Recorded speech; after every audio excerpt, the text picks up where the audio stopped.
마지막으로 변호사 보수, 이제 가장 궁금해하시고 또 예민한 부분입니다. 대개는 안녕하세요. 나홀로 개인회생 박시영 변호사입니다. 이번 영상에서는 개인회생 파산 비용에 대해서 솔직하게 다 말씀드리겠습니다. 회생 파산 준비하시는 분들께는 역시나 비용이 가장 큰 관건일 텐데요. 그 회생 파산 비용은 크게 4가지로 구성되어 있습니다. 법원에 납부하는 인지대, 송달료, 그리고 예납금, 마지막으로 사무실에 납부하는 변호사 비용 혹은 법무사 비용이 그겁니다. 인지대는 인지세랑은 조금 다른데 그 사법 서비스를 이용하는 수수료라고 생각하시면 되고, 좀 더 쉽게 말씀드리면 그냥 법원에 내는 세금이라고 생각하시면 됩니다. 개인회생 사건에서는 3만원, 그리고 개인 파산에서는 2,000원입니다.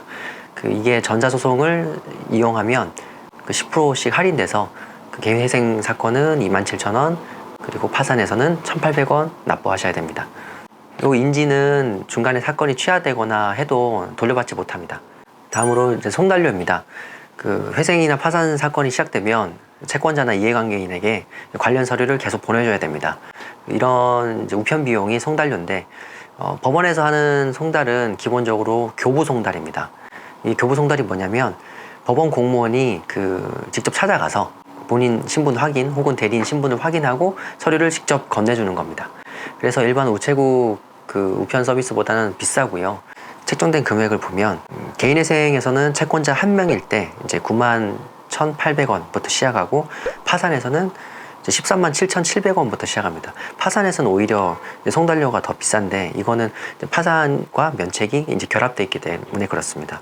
그 다음에 채권자가 추가될 때마다 정비례하진 않지만 계속 올라가는데, 이제 회생에서는 채권자가 2명일 때 132,600원, 3명일 때는 173,400원, 그리고 보통은 이제 5명에서 10명 사이거든요, 채권자가.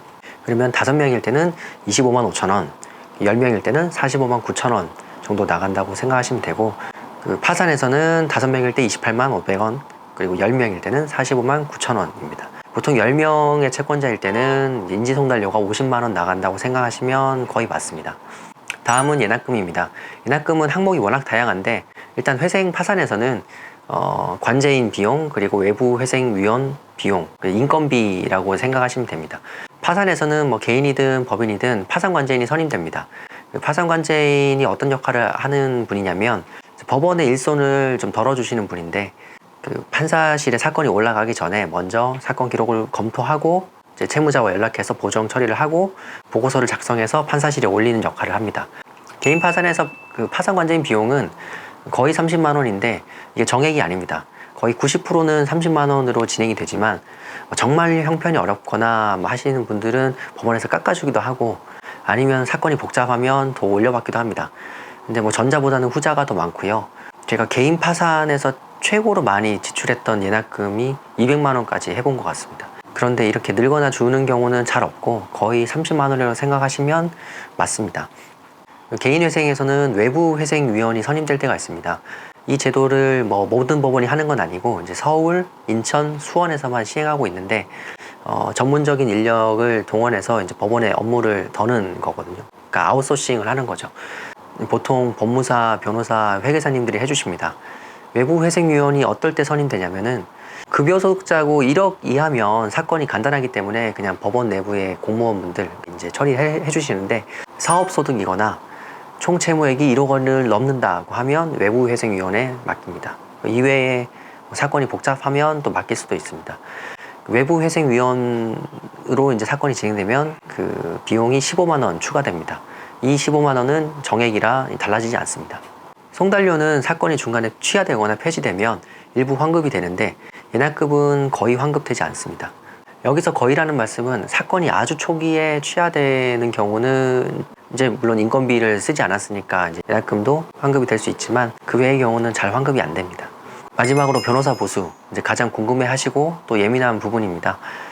저희도 이 부분을 말씀드릴까 고민을 잠깐 했지만, 사실 숨길 것도 없는 게 이제는 변호사 보수가 아주 하향 평준화 됐거든요.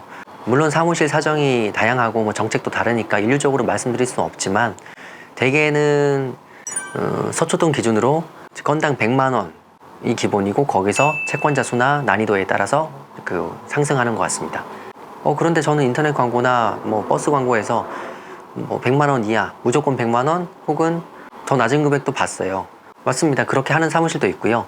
심지어 저도 40만 원부터 시작한다 이런 광고도 봤거든요. 그래서 저도 궁금해서 들어가 봤어요. 왜냐면 저는 이 비용에서 더 낮출 수 없다고 생각을 하기 때문에 궁금해서 들어가 봤는데, 봤더니 채권자 한 명일 때 40만 원이라는 거예요. 그래서 채권자 수를 이제 돌려봤더니 두 명이면 갑자기 80만 원 뛴 겁니다. 그러니까 일종의 낚시인 거죠. 채권자 수가 하나인 회생파산 사건이 저희가 수백 건을 넘게 하면서 5번이나 있었을까 싶습니다. 사무실 비용을 더 이상 낮추기가 힘든 게 이제 법률 사건이기 때문에 개개인 사건마다 이제 다양하게 대처를 해야 되거든요.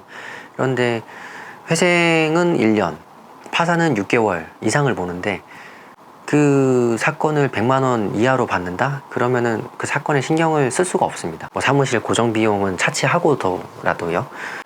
변호사 업계도 그렇고 회생파산 업계도 경쟁이 너무 치열하니까 비용이 계속 내려갔었거든요.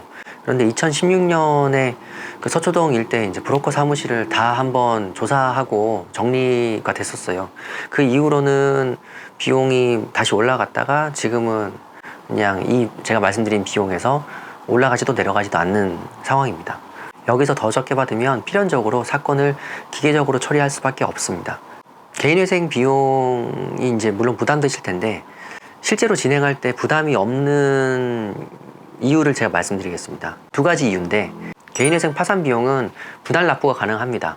원래 변호사 보수는 두 가지로 구성되어 있어요. 착수금 그리고 성공모수. 착수금은 사건을 이제 시작할 때 맞는 단계에서 받는 비용이고, 성공모수는 사건의 성과에 따라서 어떻게 보면 인센티브를 책정하는 거죠.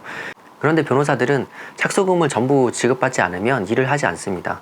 왜냐하면 일에 집중을 해야 되는데 이렇게 미수에 대한 부담, 신경을 쓰기 싫기 때문이에요. 그런 관행이 있는데, 회생 파산에서는 그 보수를 한 번에 내시기가 힘든 경우가 많습니다. 그래서 분할 납부가 보편화되어 있는 것 같습니다. 물론 저희 사무실도 그렇게 하고 있고요. 그 다음 포인트는 회생을 결심하시면 당장 연체를 해도 된다는 점입니다. 신청서를 준비하는데 한 달 정도 걸리고요. 신청서를 접수하고 거의 금지가 이제 며칠 내로 나오니까 연체에 대한 부담이 없죠. 그리고 신청서를 접수하고서 변제를 실제로 시작하는 것은 석 달 이후입니다. 변제 계획 안에 이제 보통 그렇게 설정을 하기 때문에, 그러면은 회생 신청을 하겠다고 결심한 다음부터 넉 달의 시간이 생기거든요. 그렇다면 자기 소득에서 돌려막기 하거나 이제 연체하셨던 부분을 나눠서 보수나 비용으로 내시면 됩니다. 더 이상 돌려막기를 하지 않고 이자도 내지 않는다면 그 넉 달간 혹은 5달간 시간을 벌면서 실질적으로는 부담을 하실 수 있습니다. 그리고 그 비용도 이제 힘드시다고 하면 또 방법이 있습니다. 법률구조공단이나 한국가정법률상담소 같은 데서 정말 비용까지 다 무료로 지원을 해드리거든요. 물론 뭐 요건이 되시는 분에 한해서지만, 물론 여기가 이제 덜 전문적이고 좀 불편하실 수가 있어요, 이용할 때는. 그렇지만 비용은 들지 않기 때문에 이런 기관에서 상담을 받아보시는 것도 이제 좋은 방법이 될 수 있습니다. 이상 개인회생 파산에 드는 비용에 대해서 말씀드렸습니다. 인지, 송달료, 그리고 예납금, 변호사 보수가 책정되어 있고, 그 변호사 보수는 100만 원부터 시작한다는 게 일반적인 수준이고, 그보다 더 저렴하게 하실 수도 있지만 잘 알아보시고 진행하시면 좋겠다는 게 이제 제 주제입니다.